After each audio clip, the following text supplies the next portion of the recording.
I heard the wail of sirens before I ever saw the red and blue lights flicker across my living room walls. 1 second, I was double-checking the snack bags for our first group of summer campers. The next, I stood immobilized at the window, heart pounding. A single police cruiser squealed to a stop outside my house, scattering the neatly lined row of bicycles that had just been parked by eager kids. My next-door neighbor, Ms. Porter, whom we less than affectionately called HOA Karen behind closed doors, stood proudly by the curb, arms folded over her immaculate blazer. Her lips were pressed into a thin slash of triumph. She must have called the police, I realized with a jolt, for the second time this week. And it wasn't even 9 o'clock in the morning. I dropped the snack bags on the coffee table and rushed for the front door. Through the screen, I could see uniformed officers stepping out of the cruiser, looking around with the kind of confusion I'd come to expect whenever Ms. Porter lodged one of her infamous complaints. My pulse hammered. Outside, half a dozen children from the local church youth group were already gathered on my lawn, waiting for the rest of the underprivileged campers to arrive. I spotted fear on their faces, anxiety that something awful might be happening. "Excuse me," Ms. Porter's shrill voice rang out. "I'm the one who called you. This is an unapproved youth gathering in a residential zone. I've witnessed extremely suspicious activity." She might as well have been announcing the apocalypse. In reality, it was a simple summer camp program, run in partnership with our local church, designed to give underprivileged kids a safe space for learning and recreation. But Ms. Porter never cared about context. She only cared about control. I took a shaky breath and pushed the door open, stepping out onto the porch to face the officers. An uneasy hush fell over the lawn. The children clustered closer together, as though seeking protection. "Ma'am," one of the officers said, tipping his cap, "are you in charge here?" I cleared my throat. "Yes, my name's Natalia Gray, and this is a summer camp program I'm hosting with St. Bridget's Church. It's all legitimate. No suspicious activity." Ms. Porter let out a derisive snort. "You call hordes of children traipsing across the neighborhood, unsanctioned deliveries of supplies, and loud chanting at odd hours legitimate? I have my doubts." Anger flared in my chest, but I forced a calm tone. "We're approved by the local church and have the necessary city permits. I can show you the paperwork." A flicker of embarrassment touched the officer's face. "That would be great, ma'am. We just need to confirm." Ms. Porter folded her arms, smiling thinly. She clearly expected to see me flounder under the pressure. Little did she know, I was prepared. As I led the officers inside to retrieve the documents, I locked eyes with Ms. Porter. She gave me a glare that said, "I'm not done with you yet." I swallowed hard, my nerves blazing. Stay tuned, because this was just the beginning of a conflict that would soon spiral into a showdown of wills, and a fight for our children's future in this so-called peaceful suburban enclave. I hadn't planned to run a summer camp at my home. Truth be told, I never imagined I'd end up with the job of camp director for anyone. My background was in event planning, which I'd put to use organizing church fundraisers, banquets, and the occasional wedding reception. When our local church, St. Bridget's, decided they wanted to launch a summer program for underprivileged kids, children who might otherwise spend long, hot days cooped up in cramped apartments, my friend Father Matthew approached me directly. "I know you have a big yard," he said, half joking. "It's the perfect spot for an outdoor classroom and games." I'd hesitated at first. Hosting daily summer camp for 24 kids? It sounded daunting, but the idea tugged at my heartstrings. I remembered how lonely I'd felt during long, empty summers as a child, with both parents working nonstop. The church's small community center was under renovation, so they needed an alternate site. My property had ample green space, a covered patio, and even a garage we could repurpose for activities. After a few weeks of careful planning, we got the city's permission. The local church covered insurance and background checks, providing volunteer counselors who were a mix of high school seniors and college students from the congregation. A handful of kids were from a battered women's shelter. Some were from families below the poverty line. They ranged in age from 6 to 13, bright-eyed with curiosity and hope. On our very first day, they gathered in my yard, shy but excited, wearing donated t-shirts. We taught them group games, offered healthy lunches, courtesy of the church's donations, and led basic tutoring sessions to prevent summer slide in reading and math. Their smiles lit up my heart.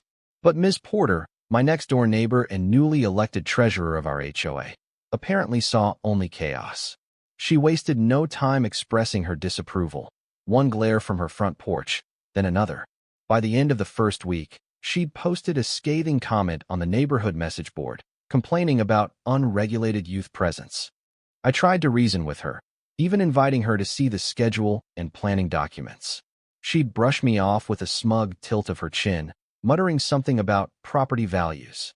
I hoped she'd calm down if she realized we weren't violating any rules. Clearly, I'd been wrong. Not even 10 days into the camp, she had escalated to calling the police. Still, I was determined. We had a mission: to provide these kids with a safe, enriching environment. I couldn't let Ms. Porter's antagonism deter me. My motivations were genuine, and so were my hopes. If only Ms. Porter could see the good we were doing, but maybe she just didn't care. That night, after the police had left, satisfied that we had all the necessary documents, I felt a wave of relief. The officers barely hid their annoyance at Ms. Porter for tying up their time with a false alarm. They reminded her that 911 should be reserved for emergencies, not mild suspicions. She didn't appear chastened in the least. In fact, as the cruiser pulled away, I caught a flash of resentment in her gaze, as though she were already planning her next move. Sure enough, the following morning, a bright orange piece of paper appeared taped to my front door, an HOA violation notice. My stomach twisted as I tore it off and read the bold lettering. Violation notice. You are hosting an unapproved summer school or daycare on your residential property. This is not permitted under Maplewood Enclave guidelines unless sanctioned by the HOA. Failure to cease these activities immediately will result in fines and potential legal action. Ms. Porter, HOA Treasurer and Compliance Officer. It made my blood boil. The audacity. We had city and church approval. The HOA guidelines said nothing about hosting charitable programs, especially ones not-for-profit. Ours was a volunteer-based initiative. We weren't charging anyone. Just to be certain, I rummaged through the stack of official neighborhood documents I'd received when I moved in. Nothing addressed short-term charitable events. My property was private, and we had all the city's safety certifications. Before I could cool off, Ms. Porter herself strode onto my lawn like she owned the place. Her business-casual attire screamed authority, and her face twisted in displeasure at the sight of the children playing a circle game in the grass. "Good morning," I forced out, trying to keep my tone polite. She pursed her lips. "I see you found my notice." "Oh yes," I said. "And you should know. I've double-checked. This summer program is fully permitted by the city." Ms. Porter's smile was syrupy but sharp-edged. "The city, perhaps. But this is a private community with an HOA. Our bylaws override your personal whims." I bit back a retort. "I'm not running a business here. It's a church-sponsored charity camp, less than 8 weeks. I'm sure no bylaws are being violated." She scoffed. "It is a violation, Ms. Gray. If you think I won't enforce it, you're mistaken." Just then, a squeal of laughter erupted from a small boy who was tagging his friend. Ms. Porter's gaze snapped to the group of giggling campers. Her expression hardened. "Excessive noise, unauthorized gatherings of non-residents. This neighborhood has standards, Ms. Gray." My chest tightened. "They're just kids having fun." "Yes, well, I suggest you keep them quiet," she hissed, voice low. "Otherwise, you'll see how quickly I can escalate things. The board will side with me." And with that, she turned on her heel and stalked away, leaving me fuming in the summer heat. I balled up the notice, frustration brimming. Did she have any empathy at all for these children, many of whom came from dire circumstances? Apparently not. If Ms. Porter thought she could bully me into canceling the camp, she was in for a surprise. I'd faced down bigger challenges than one power-hungry neighbor. But it was obvious she meant business, and it wouldn't be long before she made her next move. After that tense confrontation, I called Father Matthew to update him. "She's threatening fines, or worse," I explained, pacing in my living room while cradling the phone. "We have all the proper paperwork from the city, right?" Father Matthew's calm voice eased my anxiety a bit. "Yes, absolutely. We have a letter from the mayor's office endorsing the program. The local elementary school also knows about it. Some of these children are from their free lunch program." "Has she actually cited a rule you're violating?" I sighed. "She claims there's an HOA guideline about hosting large gatherings of non-residents, but I can't find anything that prohibits short-term charitable events. The bylaws mention noise regulations after 10 p.m. and a limit on frequent commercial traffic. That's not us. He hummed in sympathy. Then she's bluffing, likely. If it comes to it, we can have our church attorney send a letter clarifying the legality of this camp. My shoulders relaxed. Thank you, Father. That might be necessary. She's not backing down. He offered reassurance. Don't worry. The church stands firmly behind you. We'll do everything in our power to protect the program and those kids. I thanked him and hung up, feeling more empowered. Miss Porter's intimidation might rattle me, but I wasn't alone. The church was a substantial ally, and she'd have a hard time pushing around an institution with deep community ties.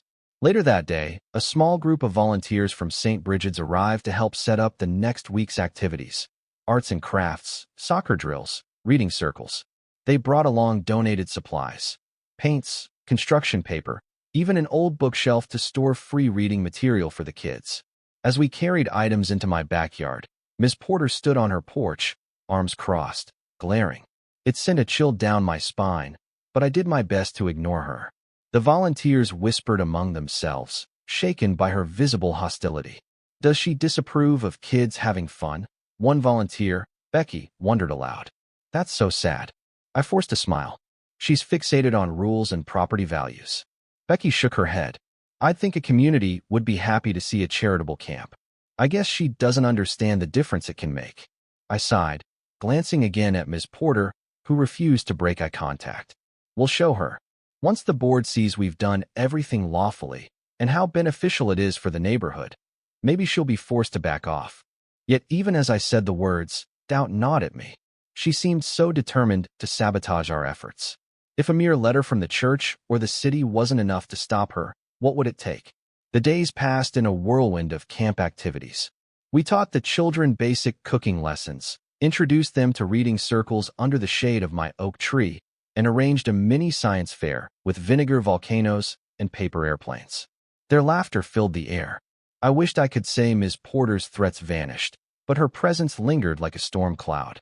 She paced the sidewalk every morning, snapping photos on her phone, presumably documenting evidence. Kids would glance at her nervously, and the older ones whispered that she was that mean lady who hated them. Then, on a scorching Thursday afternoon, everything escalated. We were wrapping up an art session under a canopy in my backyard when we heard the sharp slam of car doors out front. Moments later, half a dozen uniformed figures strode onto my property, code enforcement officers, accompanied by Ms. Porter, who wore a smug grin.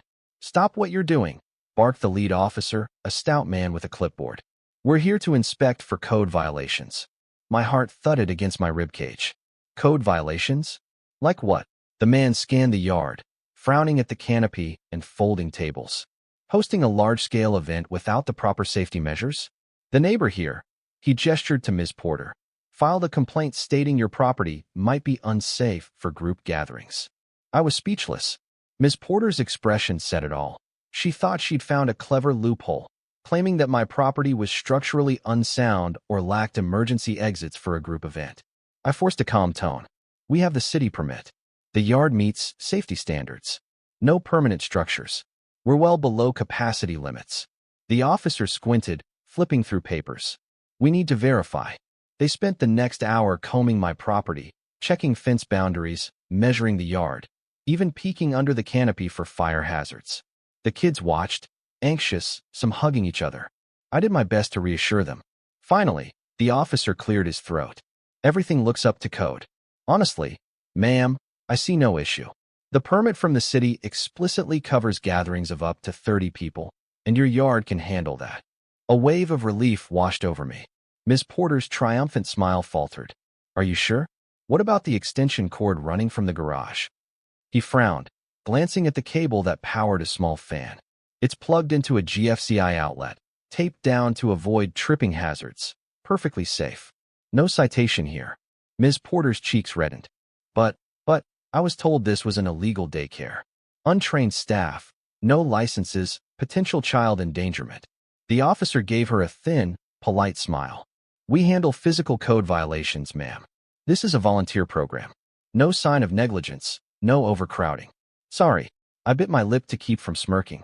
Ms. Porter tried to sputter more protests, But the code enforcement team began to pack up, evidently irritated at having their time wasted. One officer shot me a sympathetic glance, as if to say, "Sorry you have to deal with her." When they finally left, Miss Porter lingered on the sidewalk, fists clenched at her sides. I could almost hear the gears turning in her mind, searching for the next angle of attack. Fear twisted in my stomach. Because if she was willing to orchestrate a code enforcement raid, what else was she capable of? That evening, after the children had gone home, I stood on my porch, gazing across the street at Miss Porter's house. Her curtains were drawn, no sign of movement. It was eerie, like the quiet before a storm. My phone buzzed in my pocket, and I answered to hear Father Matthew's gentle voice. "We heard about the code inspection fiasco," he said. "Are you okay?" I sank into a wicker chair. "Yes, we passed with flying colors. I guess Miss Porter didn't like that." He sighed. "She's persistent, isn't she? I've spoken with a friend on the city council who said Ms. Porter's lodged multiple complaints in the last week. Noise complaints, traffic complaints, even something about the kids potentially vandalizing the neighborhood." My jaw tightened. "She's determined to shut us down." "Yes," he agreed softly. "But the good news is, the city council supports the program. They know these kids need this camp. So, from an official standpoint, we're safe. Unless she can prove some blatant violation, her attempts won't hold water." I rubbed my temples. That's a relief, but it doesn't stop her from harassing us daily. The kids are scared, the volunteers are stressed, and I'm exhausted. A moment's pause, then Father Matthew said, "Would you consider moving the camp to the churchyard? The renovation might be incomplete, but perhaps we could make do." I glanced at the neat rows of boxes cluttering the churchyard, supplies, scaffolding, half-finished construction. No real shade, no running water. "It would be chaos," I murmured, heart sinking. "Our biggest advantage has been a comfortable space for them to learn. The churchyard is a work zone." "I know," Father Matthew acknowledged. "We'd lose a lot of the amenities you have. But I don't want you to face this alone if it's truly too much." I closed my eyes, picturing the kids' bright smiles. They adored our safe, welcoming environment. Moving would feel like surrender. Plus, it would be logistically unworkable. "Let's hold off as long as possible," I said firmly. "I'll deal with Miss Porter. I just worry she's not done escalating." He promised me the church's full support, then ended the call with a prayer for our protection. I clutched the phone, a mix of gratitude and dread swirling in my chest. Miss Porter's tactics were growing bolder. The question was, what was her endgame? The next morning, a quiet hush settled over the camp. Several kids seemed subdued, especially a girl named Lily, who was usually all sunshine. She sat under the oak tree, hugging her knees, avoiding the group activities. Concerned, I approached and sat beside her. She glanced at me, eyes glistening with tears. "Miss Natalia?" she asked in a small voice. "Are we going to have to stop coming here?" My heart squeezed. "Why would you think that, sweetie?" She swiped at her cheeks. "Yesterday, that lady next door was yelling at us when we were getting on the bus. She said we don't belong here and that soon we won't be allowed back." My stomach twisted into a knot. How dare Miss Porter harass a child so directly? "Lily, you do belong here," I said firmly. "No matter what she says, we want you here. You haven't done anything wrong.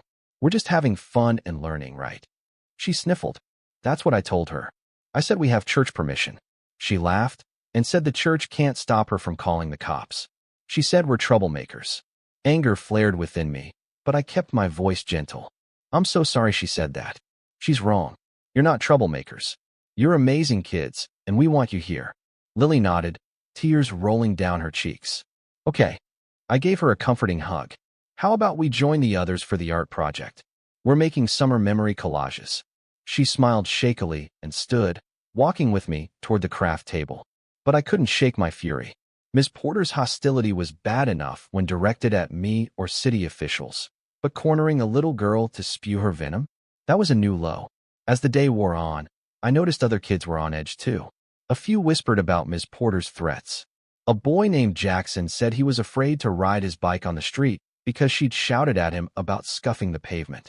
Another girl told me Miss Porter tried to take pictures of her while she played hopscotch. I realized that Miss Porter was targeting them directly now, sowing fear. My resolve hardened. I refused to let her bully these children, who had already faced more hardship in their young lives than she'd likely ever experience. The next time Miss Porter threatened or intimidated them, I'd be ready to push back with everything I had. 2 weeks into the camp, on a sweltering Friday afternoon, Ms. Porter made her boldest move yet. I had just finished demonstrating a simple science experiment with the kids, dropping Mentos into a soda bottle, when sirens blared in the distance. A fire truck screeched to a halt near my driveway, followed by an ambulance. Alarm shot through me. I rushed to the front yard, flanked by a handful of wide-eyed volunteers and frightened children. Firefighters spilled out of the truck, scanning for smoke or flames. One of them spotted me. "Ma'am, we got a 911 call reporting a fire and possible injuries at this address," he said, breath slightly ragged. I shook my head, heart pounding. "There's no fire here, just kids having a summer camp." "Did someone say there was a fire?" He nodded, confused. "Yes." The caller claimed black smoke was pouring from the backyard, with children coughing. We had to respond immediately. It didn't take a genius to guess who'd made that call.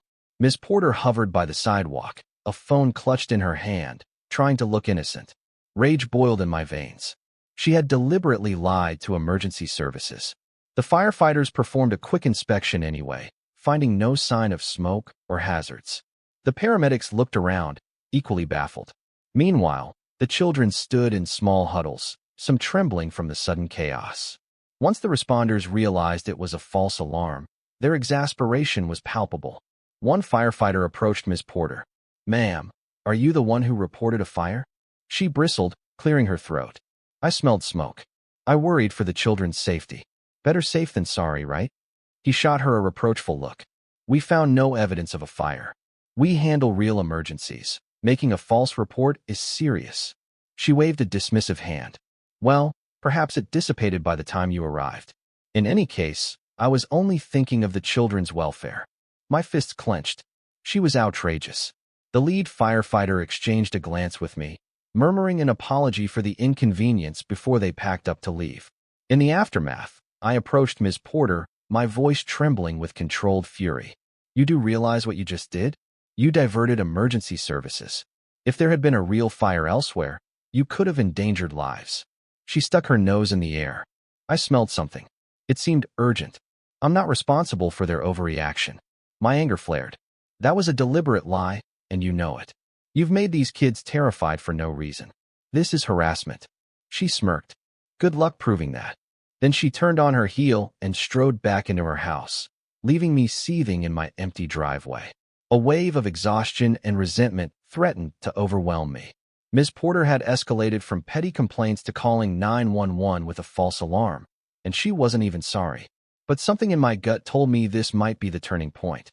When you misuse emergency services, you're playing with fire, no pun intended. If she kept up these antics, the law would catch up to her eventually. The false fire alarm incident shook everyone in the camp. Several parents pulled me aside the next day, worried about subjecting their kids to ongoing stress. I assured them we'd do everything possible to keep them safe. To my surprise, many neighbors, those not enthralled by Ms. Porter's petty empire, began to speak up. Some had heard the sirens and witnessed the fruitless fire truck arrival. Rumors spread that Ms. Porter was going too far, that she'd triggered a false alarm. One evening, I decided enough was enough. I invited a few sympathetic neighbors over for coffee, determined to strategize how we might stand up to Ms. Porter's harassment. Elena from 2 doors down arrived first, followed by Dawn and Mary from across the street, and a handful of others. We gathered in my living room, the tension palpable. "She's abusing her authority," Dawn said, crossing his arms. "All these calls to the police, the fire department. Someone could get hurt if the emergency services are tied up on false reports." Mary nodded. "We've had run-ins with her too. She fined us for having a small barbecue smoker in our backyard, claiming it was a nuisance. We appealed, and the HOA board eventually reversed it, but it took months." Elena sipped her coffee, voice trembling with frustration. "She's targeting the kids, scaring them. That's inexcusable. We need to show the rest of the HOA that she's out of control." I leaned forward. "Is there any way to force the board to hold a hearing about her behavior? She claims to represent them, but I doubt they approve of these extreme measures."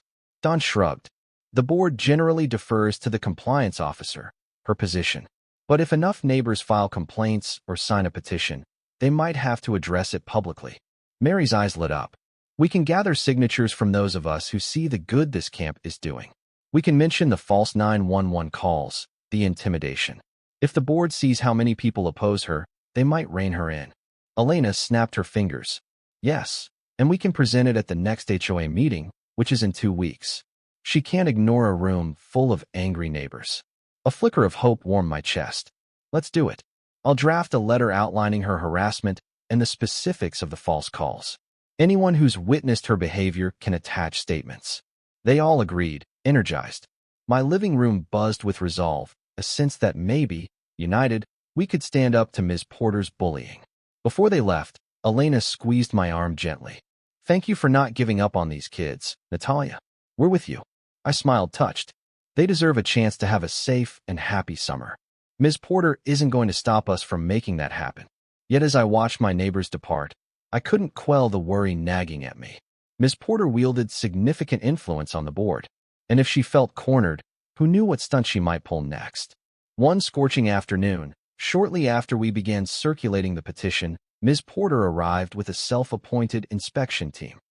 A few of her allies on the HOA board, faces I recognized but didn't know personally, followed her into my yard. They wore official-looking badges, though I suspected they were homemade. I stepped outside, the children pausing mid-activity to stare. Can I help you? I asked, forcing politeness into my tone. Ms. Porter smirked. We're here to conduct an on-site evaluation of your so-called summer camp. The board wants to ensure no bylaw is being violated. I crossed my arms.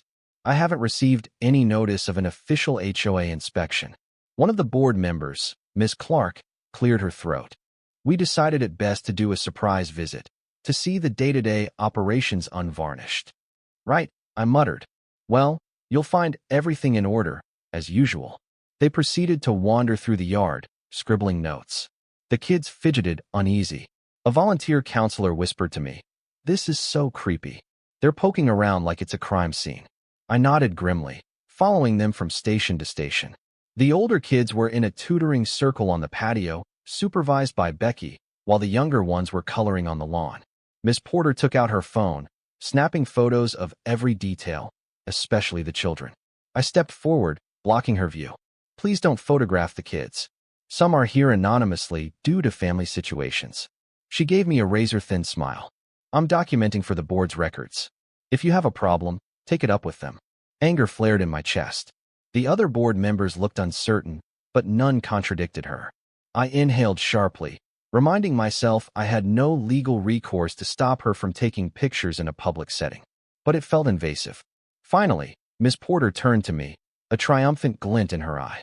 This is quite an elaborate setup. Portable toilets in the back? Catered lunches? I clenched my teeth. They're necessary because there are too many kids for my indoor bathroom. The lunches are donated by the church. She scribbled on her notepad, as though every normal aspect of a summer camp was an offense. Ms. Clark and another board member, Mr. Huang, exchanged uneasy glances but continued taking notes. After nearly an hour of this inspection, Ms. Porter gathered her group. We'll review our findings and determine if further action is needed. I forced myself to remain calm. You do that. I'm confident you'll see we're within our rights. She gave me a saccharine smile. We'll see. The board meeting is next week, yes? I'll have my report ready then. My stomach nodded. As they left, I reassured the children that everything was fine. Inwardly, though, I wondered how Ms. Porter would spin her documentation. She seemed hell-bent on painting our camp as a violation, no matter the truth. One thing was sure. The upcoming HOA meeting would be a battleground, with Ms. Porter wielding her twisted interpretation of the rules and me presenting the heartfelt reality of what we were doing. I just prayed enough neighbors would stand by our side. Despite the looming threat of the HOA meeting, we pressed on with our activities. The kids were eager for this sports day we'd planned, an informal mini-Olympics with simple events like relay races, hula hoop contests, and a water balloon toss. Even Ms. Porter's ominous presence couldn't quell their enthusiasm. Father Matthew and a few church volunteers arrived early to help set up. Bright banners hung along the fence, proclaiming Camp Unity in cheerful letters. We arranged cones for obstacle courses, set out water coolers, and blasted energizing music. In the midst of the bustle, Becky pulled me aside, concern etched on her face. You know Miss Porter's going to hate this, right? Loud music, cheering, kids running everywhere. I exhaled. Yes, but it's the middle of the afternoon, well within noise regulations. We're not breaking any law. She managed a small grin. You're right. And we'll show these kids the best day ever. The event kicked off with laughter and cheering as the children raced across the lawn, determined to win ribbons and small prizes we'd prepared. The older kids helped the younger ones with the relay baton passes. Lily, who'd been so frightened before, beamed with excitement, proudly finishing her race despite tripping halfway. The rest of the campers applauded her effort. Watching them, my heart soared. This was exactly what we'd envisioned. A safe place where kids could have genuine fun, free from the burdens of their everyday struggles. Of course, Miss Porter made her cameo, standing at the edge of her porch, phone aimed at us, likely filming or snapping photos. We tried to ignore her. Nothing she could do would ruin this day for the kids. When the final water balloon toss ended in a flurry of splashes and giggles, Miss Porter finally approached, frown lines carved into her forehead. "Excuse me," she snapped. "That balloon water is running onto my property." I glanced at the sidewalk. A small trickle of water meandered downhill along the curb. "It's just water, Miss Porter. It'll evaporate." She huffed, cheeks flushing. "It's the principle. You're saturating the street, leaving a mess." Becky stepped in, trying for diplomacy. "We'll clean it up, ma'am. Don't worry." Miss Porter glowered at her. "I'll hold you to that. And keep this mayhem contained. Some of us have standards." With that, she marched back to her house, leaving a hush in her wake. One little boy tugged on my sleeve, eyes wide. "Why is she so mad at us?" My heart twisted. "I don't know, honey. But you're not doing anything wrong." He nodded, uncertain. As the kids began to clean up, I silently vowed that Miss Porter wouldn't snuff out their joy. We'd stand firm against her tyranny.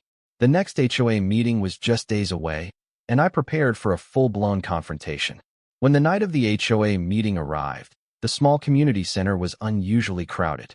Word had spread that Ms. Porter planned to present her findings on my summer camp, while many neighbors and supporters of the program intended to protest her overreach.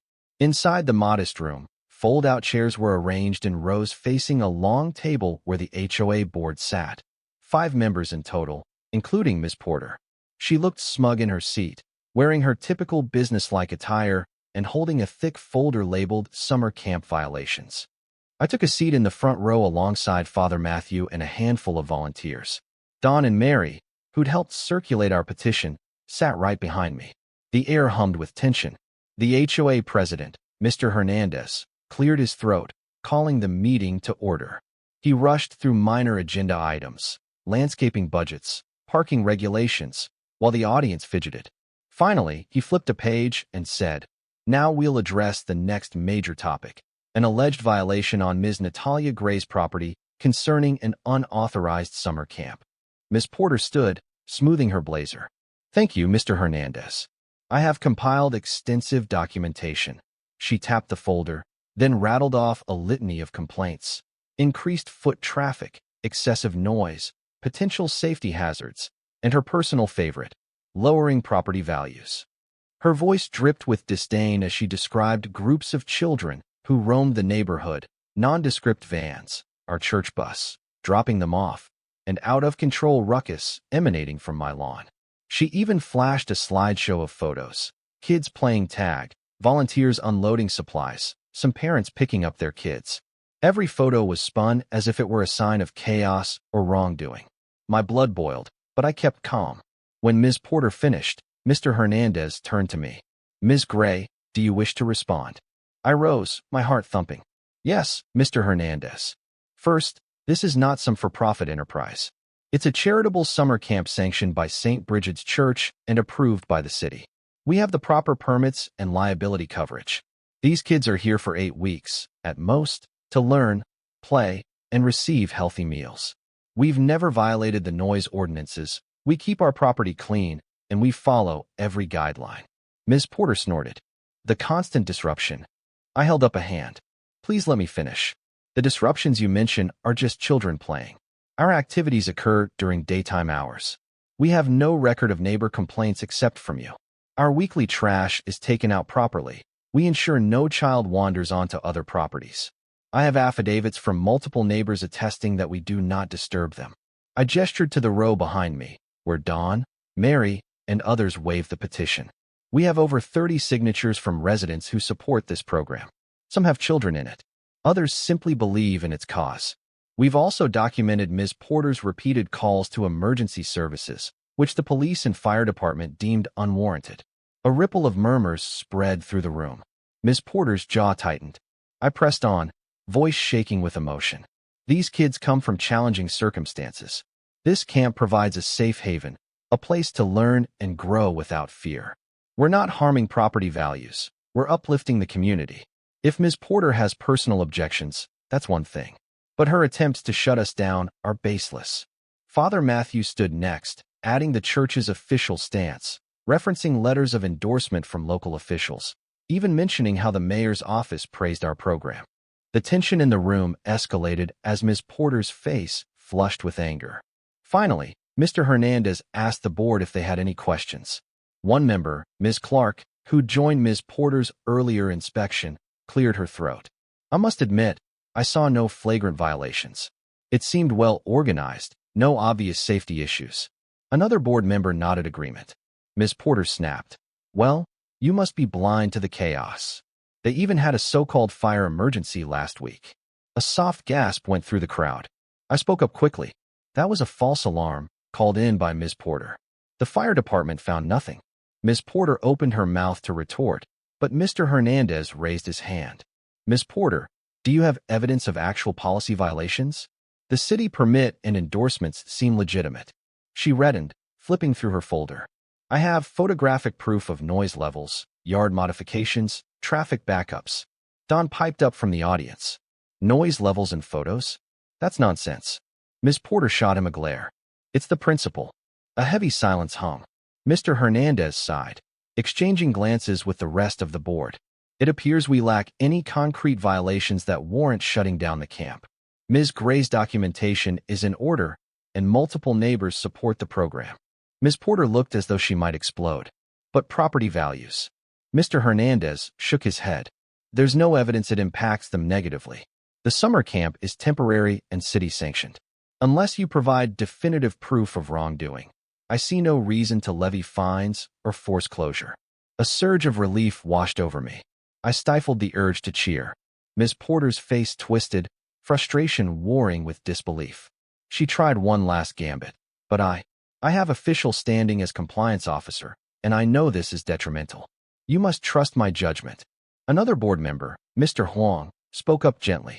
We do trust your judgment in general, Ms. Porter, but in this case, it seems insufficient to override city permits and the congregation's support. The president tapped his papers. Therefore, the board will not take action against Ms. Gray or the summer camp at this time. The camp can continue until its scheduled end date, provided it remains within city regulations. A resounding wave of applause broke out across the room. Ms. Porter's face flamed red. She gathered her documents, muttered something under her breath, and stormed out of the meeting before it officially adjourned. I collapsed into my seat, tears of relief pricking my eyes. The children's summer camp was saved, at least for now. But as I watched Ms. Porter shove open the door and disappear into the night, a pit of worry remained. She'd just been humiliated publicly. There was no telling what she'd do next. Only 2 days later, Ms. Porter proved just how far she was willing to go. We were in the midst of a reading circle in my backyard, a calm, peaceful activity, when the sirens blared once again. My heart sank as I spotted the flashing lights of a police cruiser. This time, 2 officers stepped out, exuding urgency. My stomach clenched. Not again. Before I could even greet them, Ms. Porter appeared from the side of her house, pointing an accusing finger. Officers, finally, you're here. I've been complaining for weeks about these juvenile delinquents causing havoc. There's graffiti in the park down the street, and I know they're behind it. I stared at her, stunned. Graffiti? None of our kids had even left my property unsupervised, and the local park was a mile away. The older officer, his brow furrowed, turned to me. Ma'am, she's alleging that the kids from your camp vandalized a public park. We need to ask some questions. Frustration churned in my gut. Officer, none of these children left our yard. They haven't been near that park. We have scheduled activities, supervised at all times. I can show you the attendance log. Ms. Porter scoffed. Of course she has a convenient log. But I have a neighbor who claims they saw a group of kids wearing the same shirts you hand out. They were loitering near the park. I gritted my teeth. We do give out t-shirts, but you can't just accuse them of a crime without proof. The younger officer exchanged a glance with his partner, clearly skeptical of Ms. Porter's story. We'll need an official complaint from the Parks Department if there's graffiti. Have they filed one? Ms. Porter sputtered. I haven't asked them yet. I called you first. The older officer rubbed the bridge of his nose. Ma'am, you need actual evidence of wrongdoing. This is at least the third time you've called us to this address with unsubstantiated claims. You're close to misusing 911. She bristled, her face turning a mottled red. I'm a concerned resident protecting my neighborhood from a questionable operation. He cut her off, voice firm. That's enough. We've heard your concern, but if you file a false or baseless police report again, you could face consequences. Understood. A hush fell. Ms. Porter swallowed hard, glancing at me with pure loathing. Fine, she muttered. But I'll be watching. She spun on her heel and retreated. The officers offered me apologetic looks, then left. I stared at Ms. Porter's back as she stomped away, a mixture of anger and relief surging through me. The police had finally drawn a line. If she kept making baseless calls, she'd be the one in trouble. Still, I knew she wasn't defeated. Not yet. But maybe, just maybe, the tide was turning in our favor. Summer pressed on. With the HOA's lack of action against us and the police warning Ms. Porter about false 911 calls, I dared to hope for relative peace. The children thrived in the camp's routine, morning lessons, midday crafts, afternoon playtime. They bonded with the volunteers, forming friendships and confidence that would last well beyond these summer weeks. Ms. Porter kept her distance, except for the occasional glare or muttered insult from her yard. It felt like she was nursing her grudges, waiting for a moment to pounce. That moment arrived during our second-to-last week. Late one afternoon, while the kids were cleaning up art supplies, Ms. Porter marched onto my driveway, phone in hand, and began filming a group of children packing up. I hurried over, alarmed. Stop filming them. That's not okay. She sneered. I can film on a public sidewalk. I'm documenting their disruptive behavior. I noticed a few kids cringing, turning away from the camera, obviously uncomfortable. My temper snapped. You're harassing them. Ms. Porter lowered the phone just enough to glare at me. You and your little church project have ruined my peace and quiet. Day after day, these brats swarm the block, screaming, littering, taking over the street. That's a lie, I snapped. We've cleaned every bit of trash, kept the noise within legal hours, and stayed on my property. She advanced a step, jabbing a finger at my chest.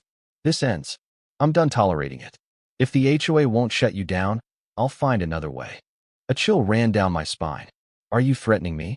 She merely smirked. Call it what you will. Just know, next time, the police might take my side. Then she strode off, leaving me trembling with anger and a hint of fear. The kids shuffled behind me, uneasy. Lily tugged my shirt, whispering, Is she going to call the cops again?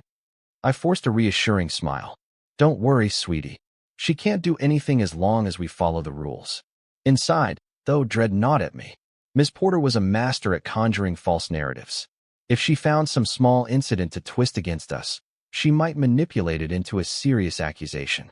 With only a week left of camp, I prayed we could cross the finish line without her manufacturing one final crisis. The final day of camp dawned bright and hot, with the promise of a celebratory picnic. We'd planned a small ceremony where Father Matthew would present certificates of completion to the kids, acknowledging their hard work and growth. The yard buzzed with excitement. Children huddled in groups, scribbling goodbye messages in each other's notebooks, volunteers setting up folding tables with hot dogs, chips, and fruit punch. A small speaker played cheerful tunes. Amid the bustle, I spotted Ms. Porter lurking on her porch, phone gripped tightly. Anxiety twisted in my gut. I shook it off. We'd done everything right. As the ceremony started, Father Matthew delivered a short blessing. The kids cheered, proud of their accomplishments. Parents arrived to watch their little ones receive certificates. A wave of pure joy filled the air. Then it happened. Ms. Porter dialed 911 again. I heard her voice raised, though I couldn't make out the words. Moments later, the all-too-familiar sirens echoed down the street. For the final time that summer, the The police cruiser pulled up, lights flashing. But something was different. A stern-looking sergeant stepped out, accompanied by the same officer who had warned Miss Porter about false calls. Miss Porter rushed to meet them. "Thank goodness you're here. There's an urgent matter. Some child collapsed. Or there's a fight." Her story fell apart as soon as the officers saw the peaceful gathering. Children were dancing, parents chatting. No emergency, no collapsed child. The sergeant's face hardened. "Ma'am," he said quietly, "did you witness anyone collapsing? Or a fight taking place?" Miss Porter's mouth opened and closed. I got a call from a neighbor that something was wrong. The sergeant exchanged a glance with his partner, who gave a slight shake of the head. The sergeant addressed Miss Porter in a firm tone. "This is your fourth or fifth call to 911 about this property with no actual emergency. Do you realize how serious that is?" She flushed scarlet. "But they're a nuisance. There's something illegal happening." The officer stepped forward. "Ma'am, we warned you last time. Filing false police reports or misusing emergency services is a crime." He motioned to the children. "Everyone appears fine, having a celebratory event. This call is baseless." She seemed at a loss for words. The sergeant pulled out a small pad. "We'll be filing a report on this misuse of 911. You may receive a citation or summons. This is no trivial matter." A stunned hush fell as Miss Porter's eyes grew wide. She spun to face me, hatred blazing in her expression. This is your fault," she spat. "You turned everyone against me." I stood my ground, voice shaking only slightly. "No, Miss Porter. You did this to yourself, by repeatedly lying to the police." The sergeant nodded gravely. "Ma'am, you'll need to come down to the station for questioning. Let's go." In front of the entire gathering, neighbors, parents, volunteers, Miss Porter was escorted toward the cruiser. They didn't handcuff her, but the message was clear. She'd finally crossed a line the law couldn't ignore. As she passed me, her glare could have melted steel. But I felt an overwhelming rush of relief, even pity. Perhaps now she'd learned that harassing children under the guise of protecting the neighborhood was not just morally wrong, but legally risky. Once they drove away, the children asked in hushed tones what had happened. I reassured them that it was nothing, just Miss Porter having to answer for a mistake. Father Matthew led everyone in a short prayer for peace and understanding, even for Miss Porter. Then we resumed the celebration. The final day of camp ended with laughter, hugs, and the sense that we'd persevered against all odds. The kids left with their certificates and shining smiles, and as the sun set over my yard, I felt a profound sense of accomplishment. Miss Porter had tried everything in her power to destroy our summer camp, but she'd only succeeded in bringing trouble upon herself. Justice, in its own patient way, had prevailed. In the weeks that followed, word spread through the neighborhood about Ms. Porter's run-in with the police. She faced a formal warning, potentially even a fine, for misusing 911. A few board members whispered that she might lose her position as compliance officer if she didn't shape up. Meanwhile, I finally got a chance to rest and reflect on the summer. Father Matthew reported glowing feedback from parents and children alike. Some said it was the best few weeks they'd ever had. A handful of volunteers asked if we'd run the camp again next year, maybe at a bigger venue. I smiled every time I recalled the joyous scenes of kids playing under my oak tree. Despite Miss Porter's relentless harassment, we had accomplished something beautiful, something that would leave a lasting impact on underprivileged families in our community. One afternoon, while I was tidying up leftover craft supplies in my garage, I glimpsed Miss Porter outside. She was on her porch, looking smaller and less confident than usual. Our eyes met for a brief second. I offered a tentative nod. She averted her gaze, her posture stiff, as though swallowing the bitterness of her defeat. I couldn't say if she'd truly learned a lesson, but at least, for now, the neighborhood seemed calmer. No more sirens. No more frantic calls. The kids had returned to their homes, carrying memories of a summer filled with laughter, friendship, and growth. I closed the garage door, letting a gentle breeze ruffle my hair. The ordeal had been exhausting, but standing up for what was right, what was good for those children, was worth every ounce of stress. If Miss Porter ever tried anything like that again, I knew we had the moral high ground, community support, and, if needed, the law on our side. And that knowledge was enough to bring a satisfied smile to my lips as I locked up for the day, heading inside to plan the next big idea, maybe an after-school program in the fall, knowing that no matter how loud Miss Porter's voice was, the chorus of kindness in our neighborhood could drown her out.